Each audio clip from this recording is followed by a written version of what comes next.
लग्न केव्हा झालं दादा? 5 मेला. मला खूप अभिमान आहे. माझे मिस्टर बॉर्डरवर चालले. आज आमच्या सत्यनारायणची पूजा होती, तरी मी त्यांना सपोर्ट करते. जावं असं.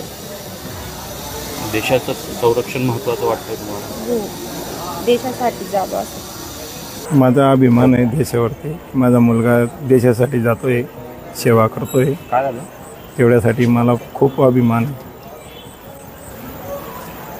मी लग्न नुकतंच झाल्यानंतर माझी सूनबाई बी सपोर्ट करते आम्हाला सर्वांना, परिवारांना. आमच्या त्याला शुभेच्छा आहेत.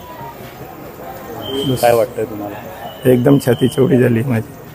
दादा, आपण बघतोय की काही दिवसांपूर्वी पहलगाममध्ये पर्यटकांवर हल्ला झाला होता. त्यानंतर आता युद्धजन्य परिस्थिती पण आहे. हो. काय नेमकं एअर स्ट्राईक झालेला आहे, भारताने बदला घेतला आहे पाकिस्तानचा, काय वाटतं तुम्हाला? ते बदला म्हणा का काही म्हणा, पण माझ्या मुलाचं जे हे आहे दारिश्य आहे, जोपर्यंत ऑर्डर आली तोपर्यंत लगेच निघाला आहे. ते मला अभिमान आहे.